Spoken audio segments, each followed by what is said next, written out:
Hey there, if you're dealing with financial disclosure in a family law case, you need to avoid these 5 common mistakes. Getting this wrong can mean delays, penalties, and even court orders against you. But don't worry, I've got you covered. Stick around and I'll walk you through exactly what not to do and how to get it right the first time. By the way, if you're new here, I'm Jessica. I am a legal coach helping self represented individuals navigate family law with confidence.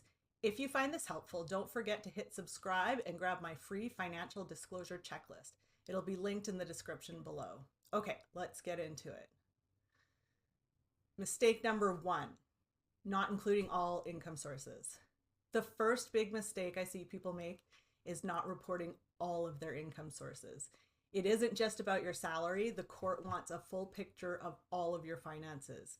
That means pay stubs for the last 3 months, tax returns and notices of assessment for the last 2 years, self-employment income, if that's applicable to you, rental income, penalties, pensions, commissions, everything counts. And there's no forgetting to report side income. That is not a good excuse.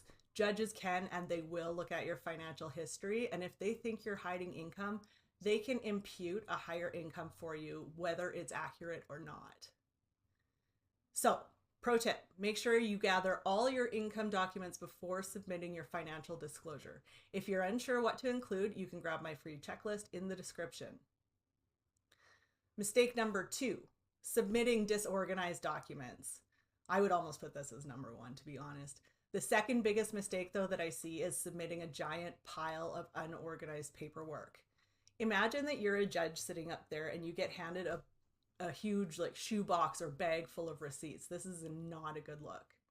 So to keep your financial disclosure clean and professional, use a binder with labeled sections. You want to label those sections income, assets, debts, anything else, any other big category of finances that you have. You can also do this in a digital folder system if you're submitting things electronically, and highlight the important numbers so that they're easy to find.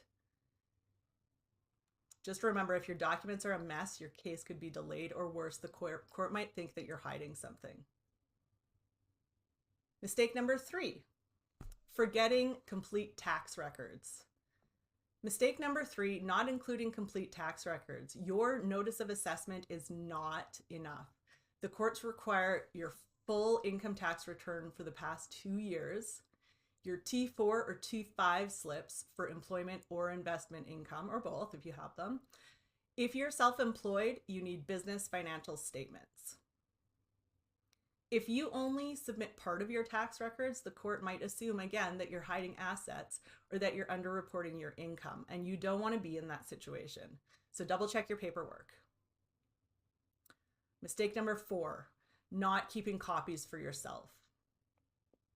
You would be surprised at how many people hand over their only copy of financial disclosure.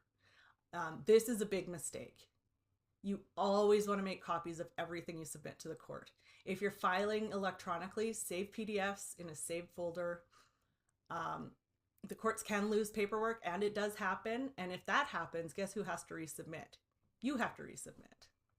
So don't risk losing hours and hours of work. Keep your backups. Okay, mistake number 5, assuming the other party will cooperate. Your final mistake is going to be assuming that your ex is going to be reasonable about financial disclosure. Even if you think you've parted ways amicably and so far things are going well, just assume that they're not going to be reasonable. If they refuse to provide documents, request those in writing and keep records of your requests. If they ignore you, you can file what's called a request for disclosure with the court. And if they still don't comply, a judge can penalize them or impute income. And that means the judge gets to decide how much they think your ex makes or should be making. So waiting around is not going to solve the problem. You need to take action. So let's recap. Those 5 biggest financial disclosure mistakes to avoid were: 1, not reporting all your income sources; 2, submitting messy, unorganized documents. 3, forgetting complete tax records. 4, not keeping copies for yourself. And 5, assuming that your ex is going to be cooperative. If you want to make sure you get it right, you can grab my free financial disclosure checklist linked in the description below. It'll walk you through every document you need step by step. And also, go ahead and drop a comment below.